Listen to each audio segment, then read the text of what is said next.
Okay, so thank you for coming, everybody. We really appreciate you taking the time to spend part of your evening with us. We're going to be talking tonight about the 6 pillars of brain health that will help build cognitive reserve and help you manage chemo fog. And then towards the end of the presentation, we're going to talk about ways to conserve cognitive energy.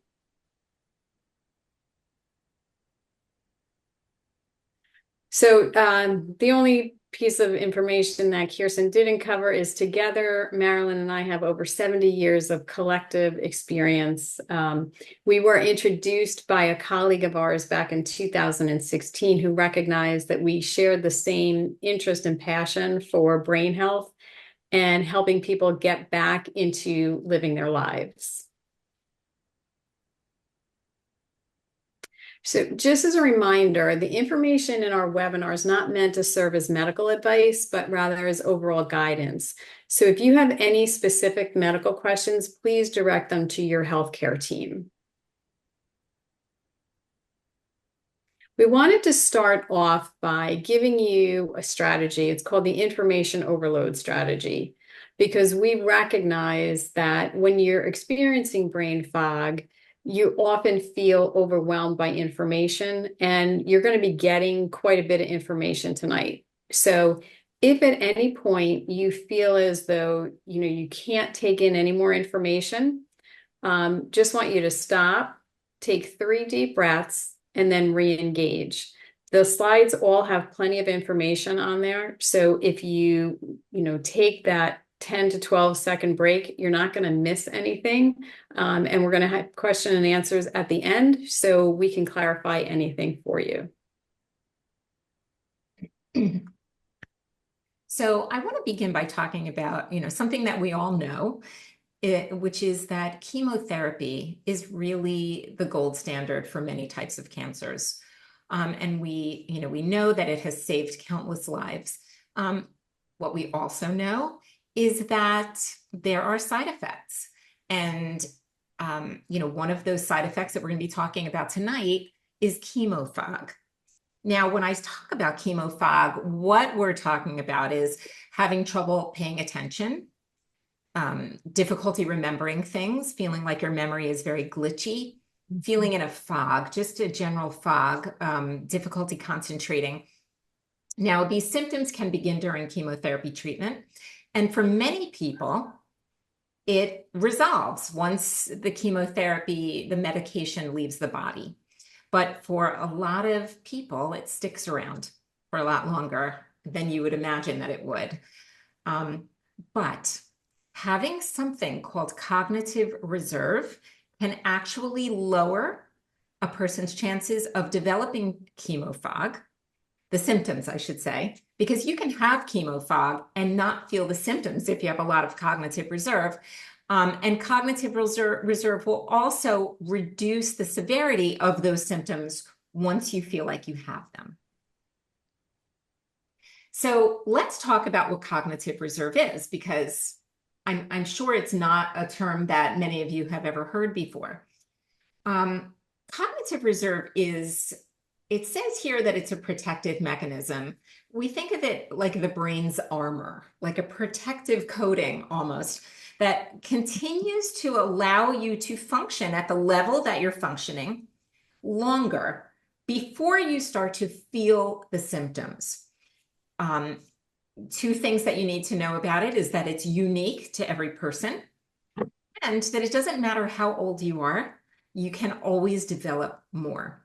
So one way to think about it is like a savings account, where over the years you invest a little bit and a little bit and a little bit, and then you have a nice little nest egg at the end in case of an emergency. Well, in this case, you do certain things that we're going to be telling you about tonight, so we can teach you how to develop more cognitive reserve so you can invest in your brain. And you're going to be doing it by learning new things and engaging in new experiences, eating better, sleeping better, getting, exercising. So we're going to go through each one individually for you so you know what to do. And that's when I'm going to say, have your pencil and your paper ready, because you're going to want to take notes. There's a lot of good information. Now, that's what we're going to do tonight. We're going to talk about how to build it. And just like anything that you really want, it's not going to happen tomorrow, but you just start from day one doing these things, and little by little, you'll start to notice it doesn't take long before you start to feel, like you're developing that cognitive reserve. All you really need to do is to commit to making the brain healthy choices that we're going to be talking to you about tonight. And you will notice a reduced severity of your brain fog. Your coping skills will improve, which is really a mental health issue, your ability to cope with adversity, right? And you're just going to feel better overall. So when we talk about the 6 pillars, a lot of this information you're going to say, wow, you're like, I've heard that before. And the way that we explain it to people is that what we have to do to increase cognitive reserve is not really rocket science. It's pretty basic.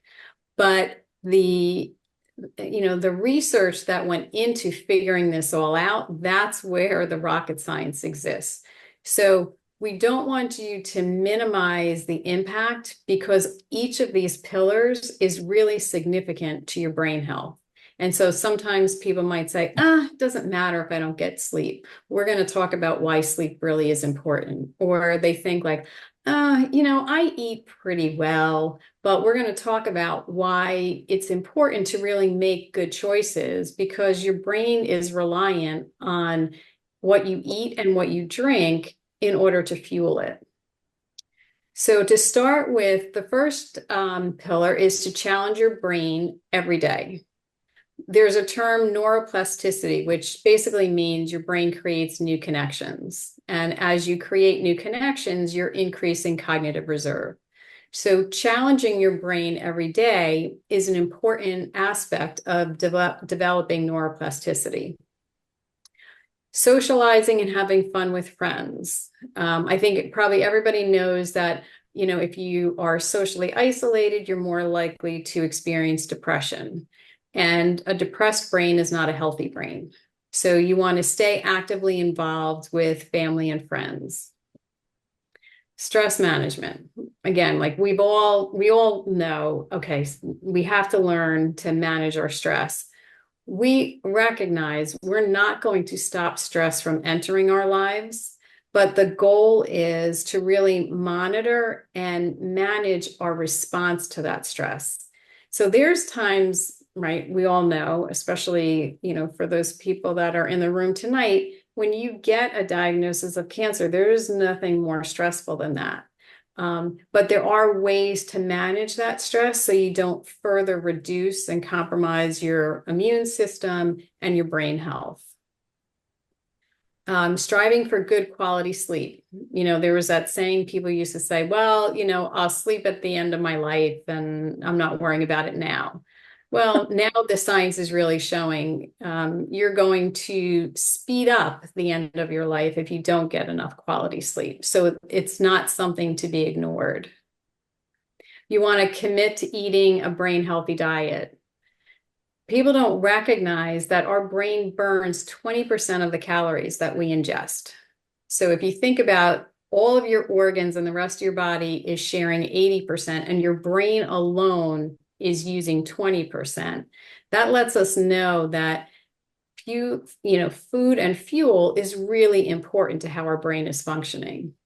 You wouldn't want to, put the cheapest gasoline, right, if you were driving a Ferrari. Without our brain power, we really don't have much. So we want to make sure that we're giving it what it needs. And engaging in physical activity. So we know that, right? Everybody will say, oh yeah, I know that for my heart. Basically, if it keeps your heart healthy, it's also going to help strengthen your brain.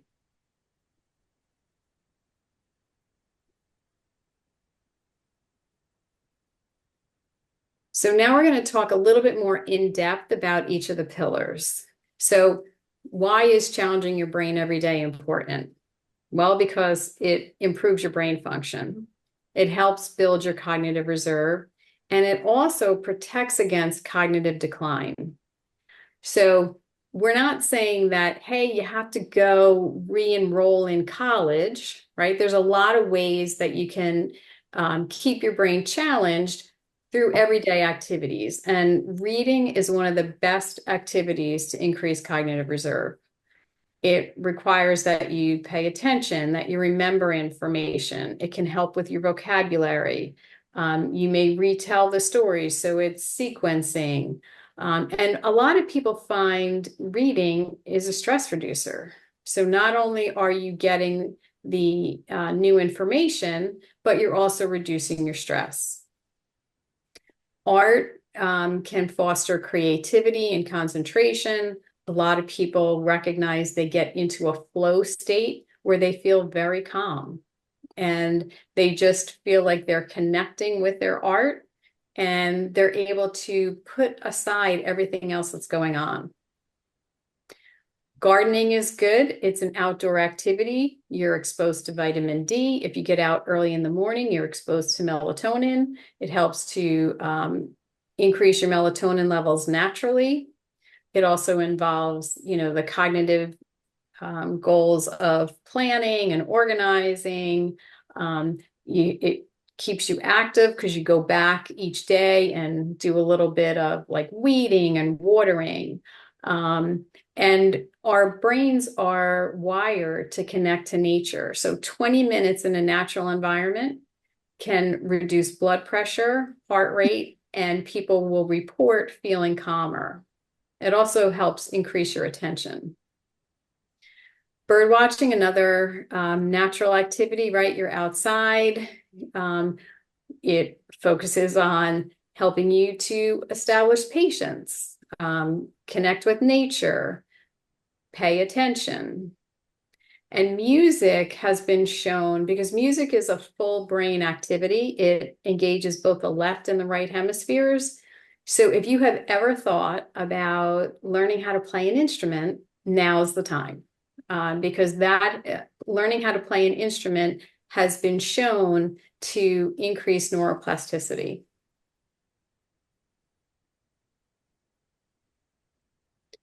Pillar number 2 is socialize and have fun with friends. So a lot of these pillars where you can try and combine. So you don't have to feel like I have to find, 6 different times a day to do all of these things. So if you're out socializing, you can possibly combine, things like your physical activity. You can take a walk, get that time in nature. You can take a class together or engage in some other kind of activity, a game night, learn something new. Social activities will improve cognitive function. They will help reduce stress levels. They increase people's physical and mental health. So anytime you can think about, where can I maybe meet new people if you feel like I'm just not engaged enough. Places like libraries will have different groups and activities. There's the Meetup app that you can use to help introduce you to new people, new activities.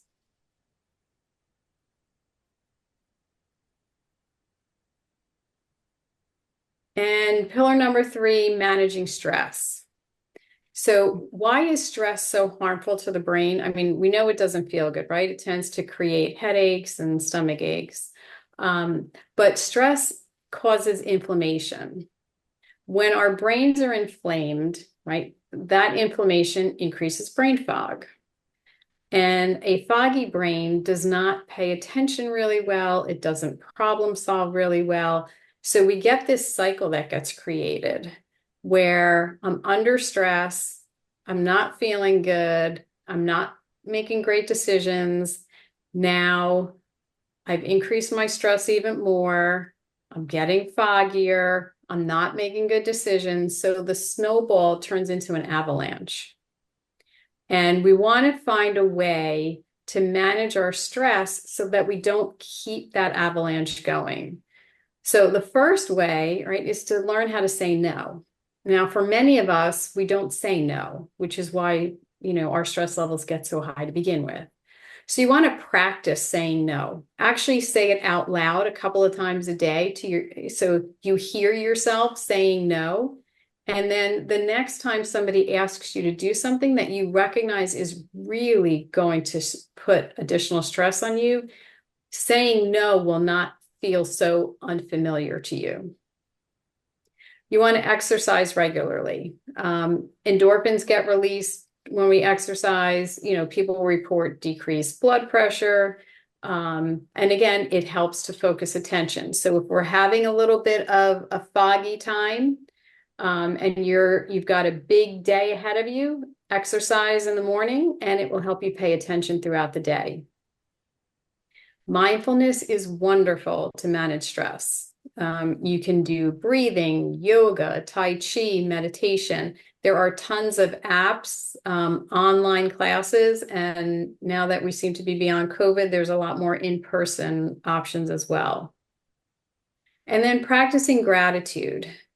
So sometimes it can be really hard to find something to be grateful for. And sometimes it may be, I'm grateful for the breakfast that I had this morning, or I'm grateful for the phone call that I received.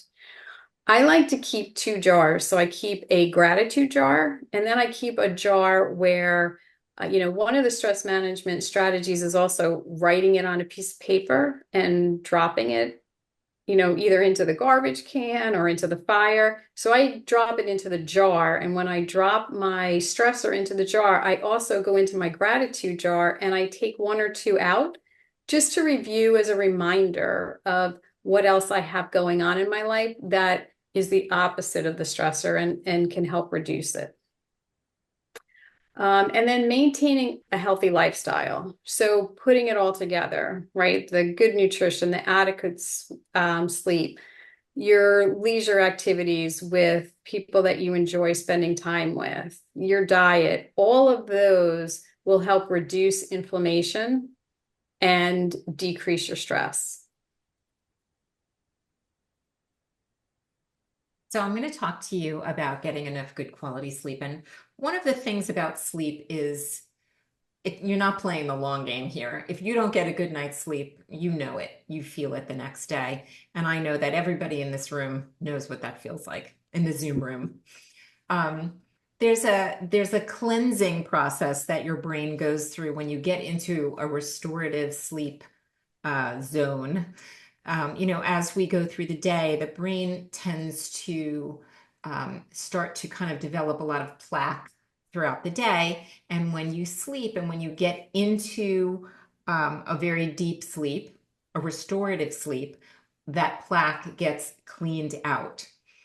And there are effective ways. You might feel like, well, I can't control it. If I wake up in the middle of the night and I can't fall back to sleep, it's out of my hands.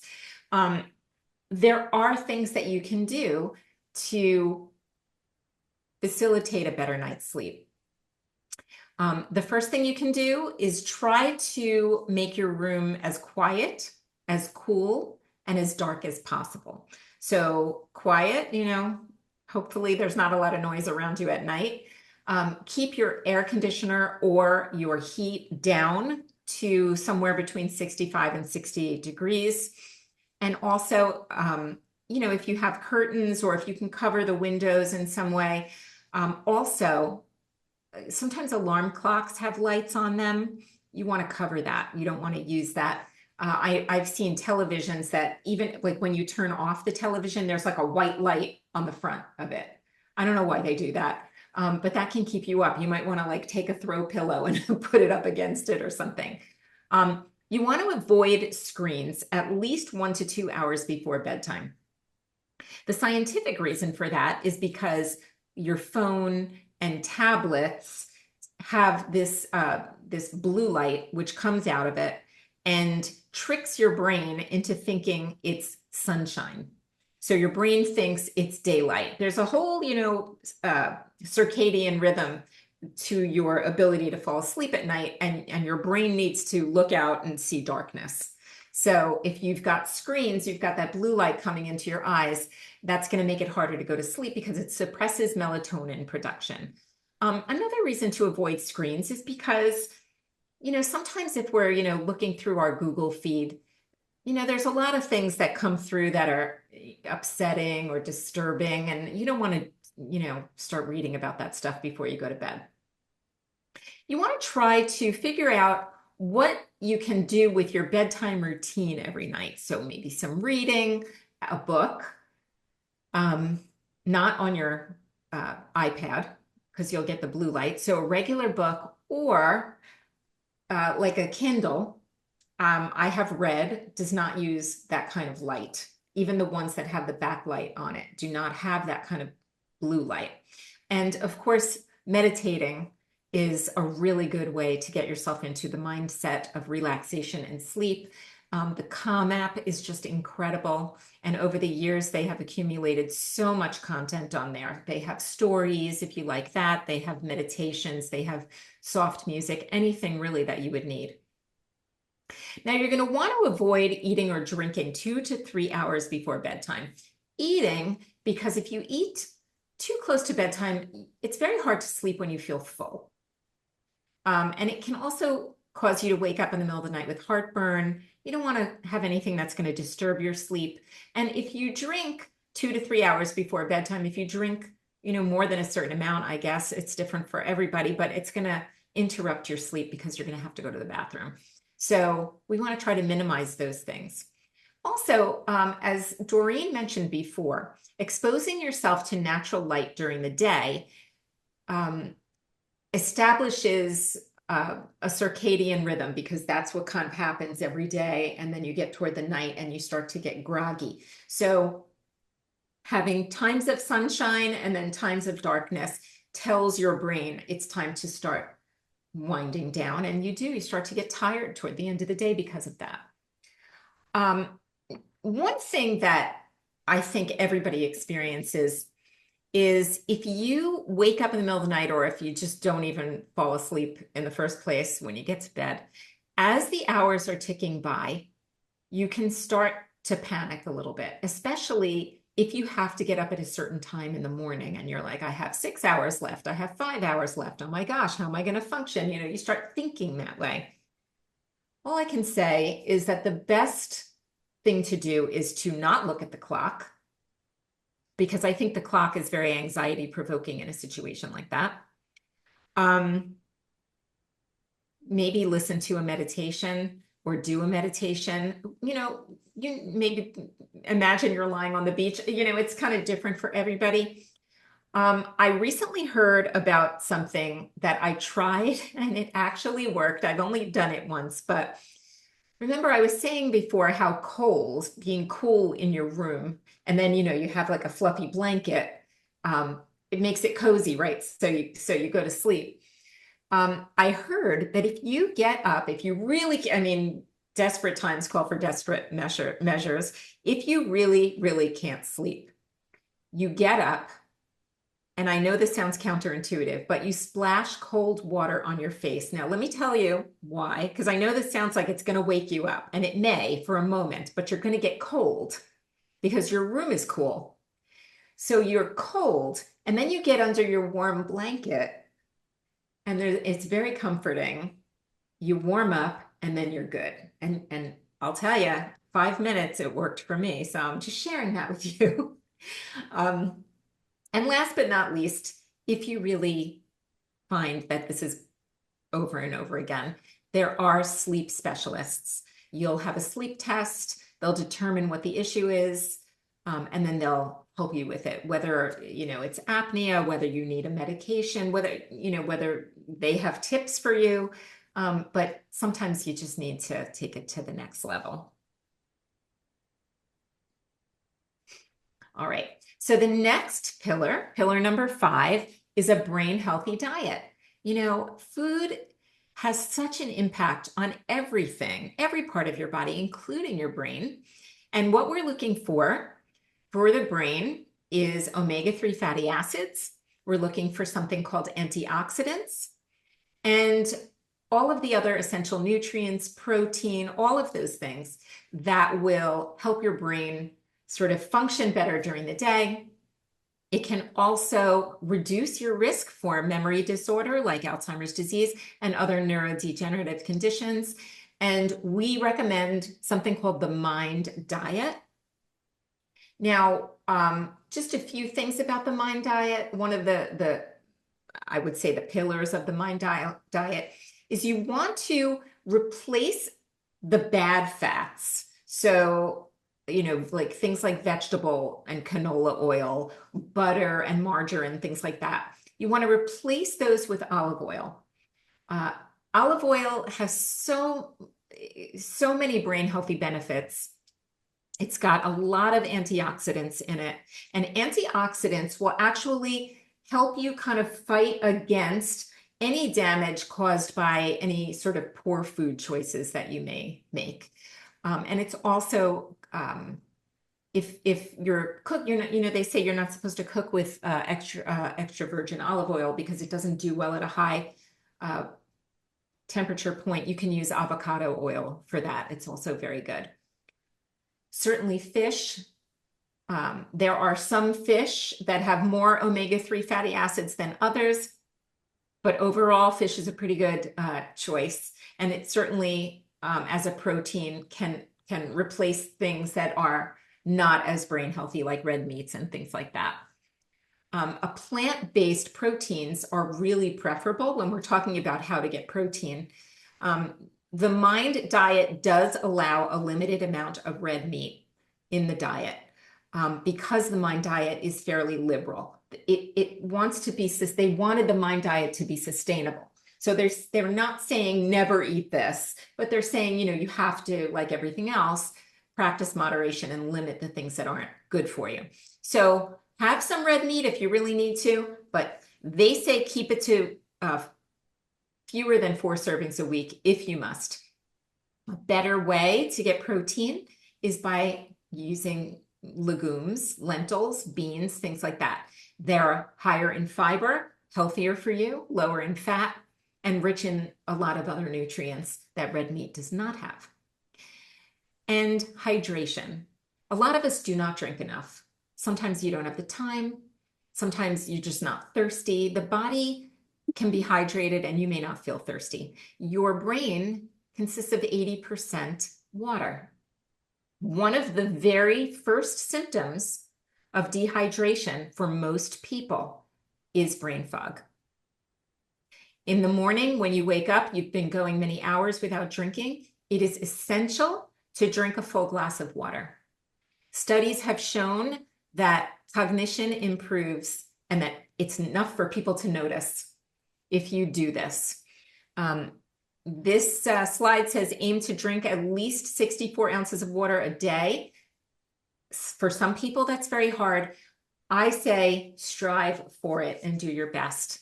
Just sip all day, and if you feel like you can, drink a glass and then go refill it. I did it right at the beginning of this presentation. Dehydration can cause cognitive difficulties, can make you feel foggy. And of course, you hear this all the time because it's so good for you, physical activity. It's good for your body, and it's certainly good for your brain. But there's a reason why it's good for your brain. We now know that the brain can develop new brain cells. Remember back in the day, they used to say, if you kill your brain cells, you're not going to get any more. Well, we know that in a certain area of the brain, the part of the brain that's responsible for new learning and memory, that's where the brain cells can regenerate. It's called neurogenesis. And in order to have neurogenesis, you need a chemical to be released called brain-derived neurotrophic factor or neurotrophins.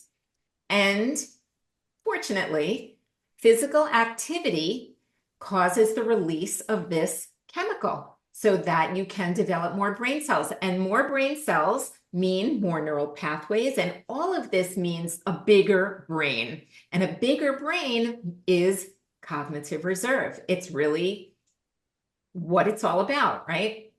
So in order to encourage the release of this chemical, you've got to get the right mix of exercise. So you're going to want to do both moderate intensity aerobic training or cardio, and strength training. You can use weights, or you can just do body weight, but you want to build muscle and you want to exercise your heart. So we know that in order to be successful in any transformation, right, there's three obstacles that people generally experience that they need to overcome. The first is that, my plate is full. I wish I could do something more, but I just can't. I'm too busy taking care of other people.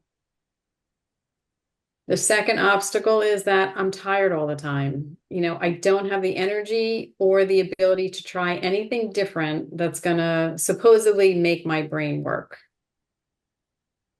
And the third obstacle is that I have tried everything and nothing seems to work. So for most people, you're able to identify with either the first, the second, or the third, or a combination of those.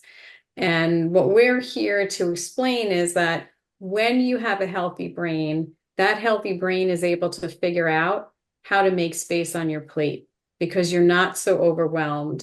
Your brain is working more efficiently. You can organize and prioritize better. A healthy brain is not tired all the time, so you will have more energy.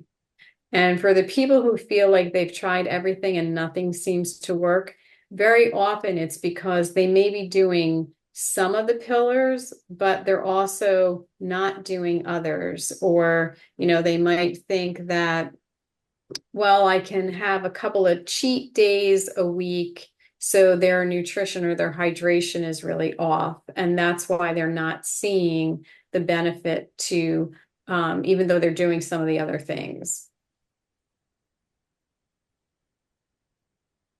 All right, so now we're just going to go through what you can do so that when you leave tonight, you know how to build your own cognitive reserve. So the first thing you're going to want to do is challenge. If you're in a situation where you're learning a lot of new things and you're really pushing your brain to focus and to learn over a very short amount of time, even I'm going to say a week or two, you're going to start feeling sharper. So what you want to do is you want to ask yourself, there's a lot of things that you're going to want to do. So you want to narrow it down, stay realistic. What do you want to do first? When do you want to start? What's going to stand in your way? And how are you going to overcome that? You just have to think about it because it's going to be, you want it to be something where you're going to learn something new and you're going to enjoy it, so you're motivated to come back to it every day. Then you're going to want to get out and socialize. But of course, if it was that easy, everybody would do it, right? Socialization can be very challenging to the brain. I mean, there's a lot of back office stuff that's going on when you're socializing, right? You go to a place, maybe your friend's not there, you don't know anybody, so you have to make small talk with strangers. Somebody tells a joke and you have to get it. Someone says, oh, remember 25 years ago, we went on this vacation. You have to think, when did we go? And, so there's a lot of thinking, and there's also other stuff that you're not thinking. You don't even realize you're doing, like how much eye contact is appropriate, how far apart, that personal space issue that goes on when you're socializing. So there's a lot that goes on, and that's why people have social anxiety. And also people say, I'm not going to go because it's hard. It can be fun, but it's also hard. So you have to start thinking, just like we did in the last slide, what are you going to do to increase your social interactions? You're going to want to schedule it into your calendar, make it a priority, right? List the things that you like to do, and then talk to other, friends about maybe doing those things with you. And then again, what's going to stand in your way? And what are you going to do to overcome those obstacles, those things that are standing in your way? The next one is learning how to manage your stress. So the first thing. Now, there's a lot of things you can do, right? There's Tai Chi, there's meditation, there's, yoga, all sorts of things. You decide the strategies that you prefer. Again, what's going to stand in your way, and what are you going to do to overcome those obstacles? And then after that, you have to figure out what is stressing you out, so you can deal with those things. You want to, I would say, a mindfulness practice, because it's really very effective.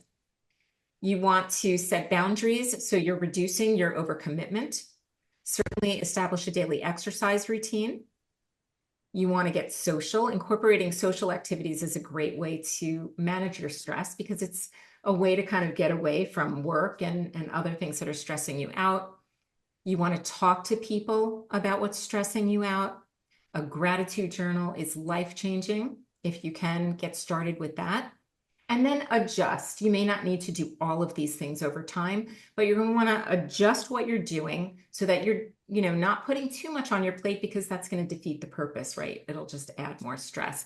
And if you continue to be stressed out, once you figure out how to manage the stress, then of course you want to seek guidance from a professional. So here we are back to sleep. And Marilyn covered a lot of this when she talked about it. So I'm just going to go through it really quickly. So again, right, you're going to start with just assessing what your current sleep habits are. Not everybody in the room is going to have sleep difficulties. So if you don't, that's great. Your plan is effective and don't change it.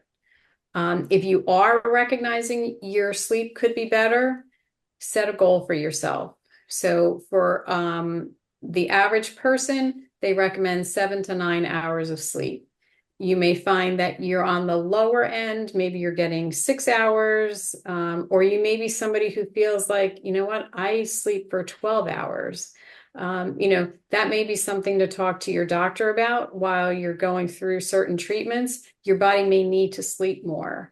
But if you're finding that you're not getting enough sleep and you're waking up really tired, that's where you want to look at your sleep hygiene program and just identify, are there some things I can change? For a lot of people, it's hard to put their phone down an hour or two before they go to sleep. And they'll identify that, yeah, the last thing I do before I get into bed is check that phone one more time. So it's trying to set limits for yourself. You want to create a bedtime ritual. What is a way for you to wind down? Very often, our brains are just active right until the time we're getting ready to go to sleep, and we kind of hop into bed and think like, okay, brain, just shut off. For some people, they can do that. For many people, they can't. So how can you wind down before you're going to get into bed? And then monitor your progress. So it helps to keep a sleep diary when you're trying to figure out what's working and what's not. Because it's, one night rolls into the other and it's like, did I get a good night's sleep that night? Or was it that night that I, drank the warm milk and it seemed to help? Or is that the other night? So if you keep it written, you can look back on it and look for the patterns that led to a better night's sleep.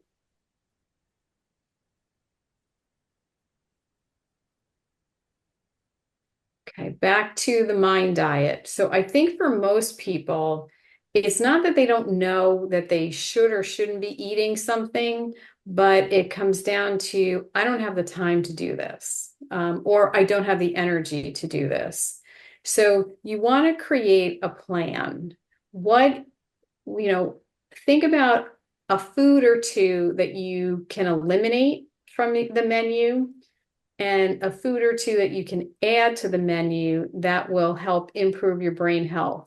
And then each month you take out a couple different foods and add in a few other foods. Doing a meal plan and identifying your shopping day is really effective because it just streamlines everything. And I think that's why like HelloFresh and all those other pre-made meal companies are doing so well, because they've taken the meal planning and the shopping and done it for us.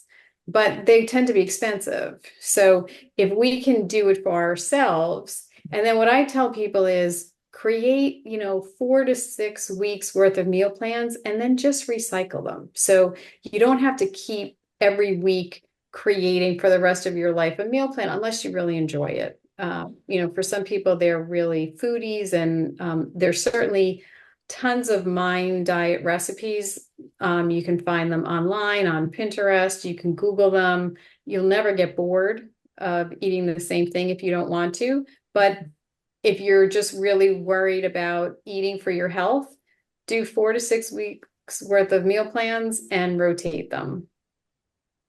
Some of the other obstacles that people will encounter is, especially for people who are living alone, they say, I don't want to cook just for me. So find a friend and do some cooking together and then split the meals so that it also becomes a social activity. So you're getting your socialization piece in there, and you're also getting, some meals that are really brain healthy.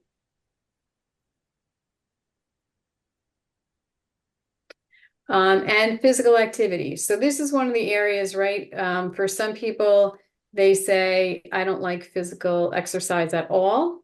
You just want to think about getting your heart rate into a moderate, intense level. So that could be dancing. It could be, paddleboarding. It could be going on a nature walk. You have to find something that you enjoy so it will allow you to be consistent. And then schedule it into your week. For some people, they feel like I don't even know where to begin. So you might want to hire a coach or find a plan, or find somebody who has been working out for a while that can help coach you through it. You always want to make sure with your doctor, though, that whatever activity you're going to start to do, that you're medically clear to do that. And then start small. Don't go out and expect that you're going to run a 5K. You can do a run walk program if you decide to do that as your cardio exercise. Or if you're going to go on a hike, don't find the highest, mountain to climb in New Jersey or Washington or wherever you are, right? Find a small one, because you'll build on your success. If you go out and you do too much and it hurts, you're not going to want to come back. So the goal really is, it has to be fun. It has to be manageable, right? And if at all possible, do it with somebody else. So again, you're knocking out two of the pillars.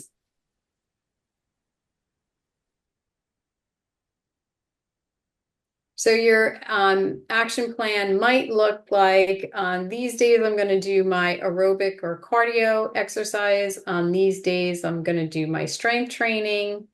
What are the obstacles that I might encounter? Sometimes it's hard for me to get out of work, or sometimes, I know for me, if I don't exercise in the morning, it's not going to happen. So if the obstacle that I have to encounter is I always have to have it happen in the morning because I'm just too tired by the end of the day. Other people do feel the opposite.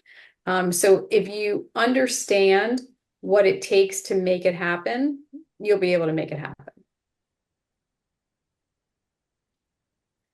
So once you have cognitive reserve, you are going to feel different. The first thing you're going to feel is more confident, because when you feel like your brain is working better, you're going to feel confident. You're not going to worry about making as many mistakes. You're going to feel like your coping mechanisms are sort of more available to you. You'll be able to do more complex tasks, and you'll certainly have less anxiety. You're going to feel more motivated because it's kind of exciting. You're going to be doing new things. You're going to be getting out more. You're going to be exercising, so you'll have endorphins. All of these things are going to make you feel more motivated. And you're going to feel more gratitude, certainly, because you're going to have perspective now. You'll know how it felt before, and now you're going to see how it's going to feel now. And you're going to be able to put that in your gratitude journal. So now we're going to talk about some ways to increase your cognitive energy throughout the day. So one of the ways to conserve cognitive energy is to establish routines. When you're in a routine, it requires less cognitive energy because your brain doesn't have to focus on it as much. So whenever possible, you're going to create, a morning routine, an evening routine, and you find that it just happens automatically. You're also going to try and schedule breaks between high energy tasks and schedule challenging tasks when you know you have the most cognitive energy. So for some people, that may be early in the day. Other people find it middle of the day. Most of us, by the time 3 o'clock comes around, our energy level starts to decline. So we want to try and get as many things done before then as possible.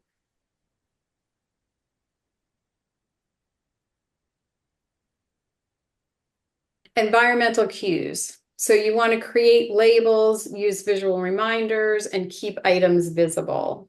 This also helps with organization. And you want to kind of listen to your brain. Your brain's going to tell you when it's time to take a break. So you want to make sure that you figure that into your schedule as well. Mindfulness usually helps.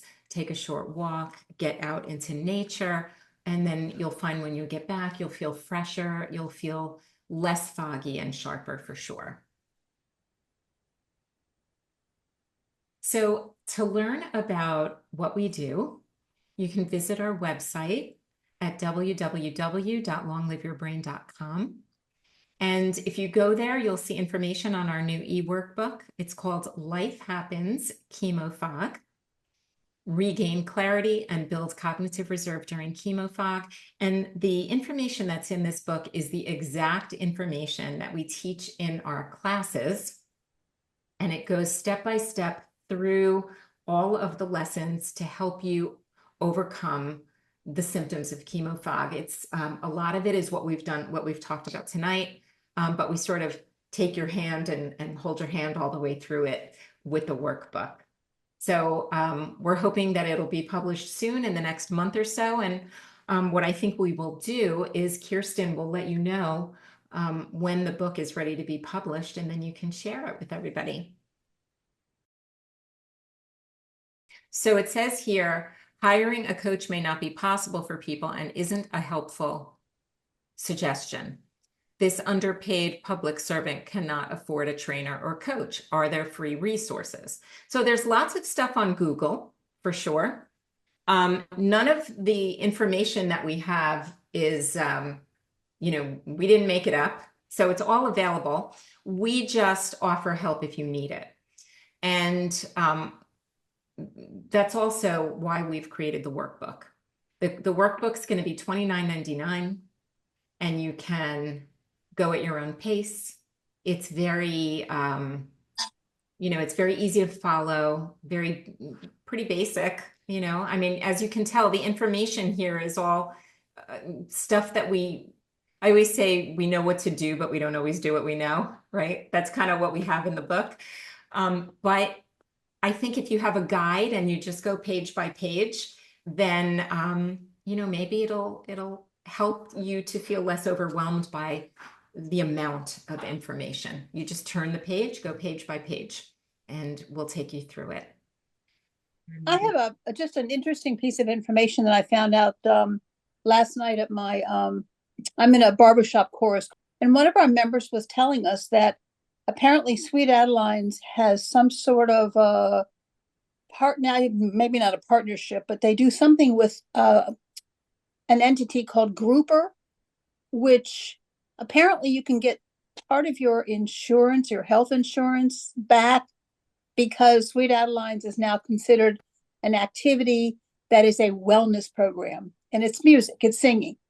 So I think that's really important. And that's one of the things that you all mentioned about getting active and whatever, and whether it's playing a musical instrument, which if you consider the voice as your musical instrument, that's one of the things that helps to keep me active.